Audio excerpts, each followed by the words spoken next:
오늘은 많은 분들이 한 번쯤 생각해봤을 주제를 이야기해보려고 합니다. 자식에게 부모가 죽게 되는 10가지 상황이라는 제목으로 이야기를 나눠보겠습니다. 부모의 죽음은 누구에게나 큰 충격이고 때로는 예측할 수 없는 방식으로 찾아오기도 합니다. 우리는 부모가 언제나 곁에 있을 거라고 생각하지만 사실은 그렇지 않죠. 그래서 오늘은 부모가 자식 곁을 떠나게 되는 다양한 상황을 이야기하면서 각각의 경우에 대한 예시와 해결책도 함께 나눠보겠습니다. 끝까지 함께 해주세요. 첫째, 부모가 사고로 갑작스럽게 세상을 떠날 때. 사고는 예고 없이 찾아오고 남겨진 가족에게 큰 충격을 줍니다. 예를 들어 평소처럼 출근했던 아버지가 퇴근길에 무리하게 달려오던 차량과 충돌해 그 자리에서 숨을 거두는 일이 발생할 수 있습니다. 자식은 아버지가 아침에 웃으며 출근했던 모습만 기억하는데 갑작스럽게 경찰과 병원에서 연락이 오고 현실을 받아들이기 어려운 상황이 되죠. 또 다른 경우로는 산업재해가 있습니다. 공장에서 일하던 어머니가 기계를 점검하던 중 오작동으로 인해 손이 끼이고 그 충격으로 출혈이 심해 병원으로 이송되었지만 결국 깨어나지 못하는 일도 벌어질 수 있습니다. 그리고 해외여행을 갔다가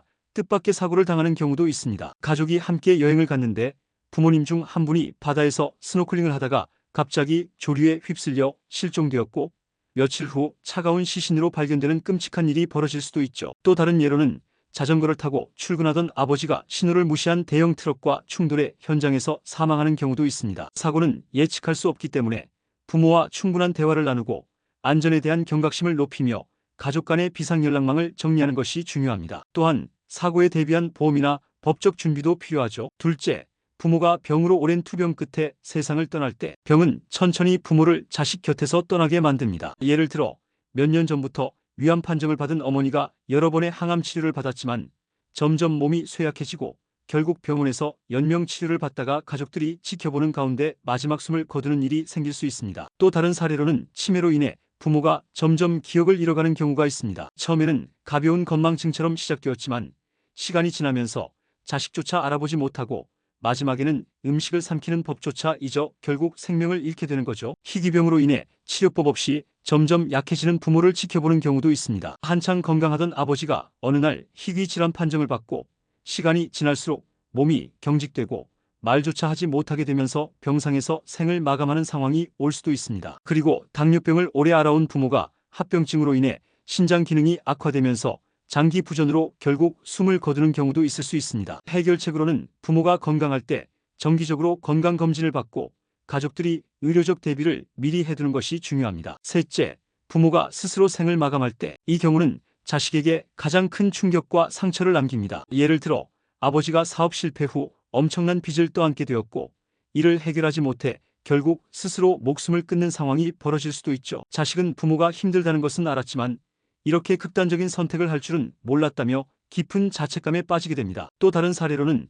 심리적 스트레스로 인해 우울증을 겪다 극단적인 선택을 하는 경우가 있습니다. 활발하던 어머니가 어느 순간부터 웃음을 잃고 방 안에만 머무르다가 결국 어느 날 조용히 세상을 떠나는 경우도 있을 수 있습니다. 노년기에 외로움과 무력감으로 인해 자포자기하는 경우도 있죠. 자식들이 다 독립하고 난 후 집에서 홀로 지내던 아버지가 점점 삶의 의미를 잃고 우울증이 깊어지다가 극단적인 결정을 내리는 경우도 있습니다. 그리고 직장에서의 과도한 업무와 스트레스로 인해 어머니가 번아웃을 겪고 결국 극단적인 선택을 하게 되는 경우도 있을 수 있습니다. 해결책으로는 부모와 자주 대화하고 정신 건강을 신경 쓰며 힘들어하는 기색이 보이면 전문가와 상담할 수 있도록 유도하는 것이 필요합니다. 넷째, 부모가 범죄에 휘말려 사망할 때. 부모님이 원치 않는 상황에서 범죄에 연루되어 생을 마감하는 경우도 있습니다. 예를 들어 늦은 밤 귀가하던 어머니가 길거리에서 강도를 만나 변을 당하는 일이 발생할 수 있습니다. 자식들은 아침까지 아무것도 모르다가 경찰의 전화를 받고 현실을 받아들이지 못한 채 병원으로 달려가게 됩니다. 또 다른 경우로는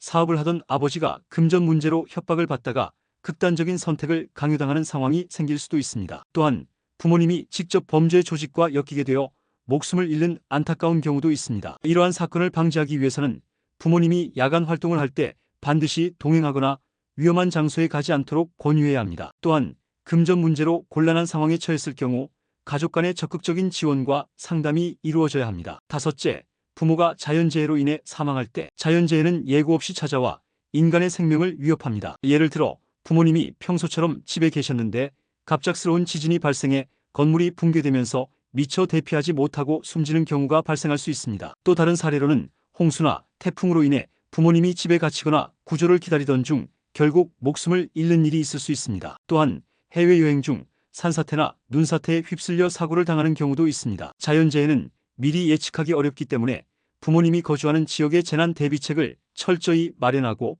위급 상황 발생 시 신속하게 대처할 수 있도록 대피 훈련을 하는 것이 중요합니다. 여섯째, 부모가 노환으로 인해 세상을 떠날 때 부모님이 점점 나이가 들어 자연스럽게 삶을 마감하는 경우도 있습니다. 예를 들어 부모님이 오랜 병상 생활 끝에 기력이 약해지면서 가족들이 지켜보는 가운데 조용히 숨을 거두는 경우가 있습니다. 또 다른 사례로는 특별한 질병이 없었지만 점차 노쇠하면서 하루하루 몸이 약해지다 결국 자연스럽게 세상을 떠나는 경우도 있습니다. 또한 부모님이 건강했지만 나이가 들어가면서 갑작스러운 심장마비로 생을 마감하는 경우도 있습니다. 부모님과의 이별을 후회 없이 맞이하기 위해서는 평소에 충분한 시간을 함께 보내고 부모님의 건강을 체크하며 노년을 행복하게 보낼 수 있도록 돕는 것이 중요합니다. 일곱째, 부모가 갑작스러운 심장마비나 뇌졸중으로 떠날 때 건강해 보이던 부모님이 갑자기 쓰러져 병원으로 이송되었지만 끝내 깨어나지 못하는 경우도 있습니다. 예를 들어 평소 건강관리를 잘하던 아버지가 갑작스러운 가슴 통증을 호소하다가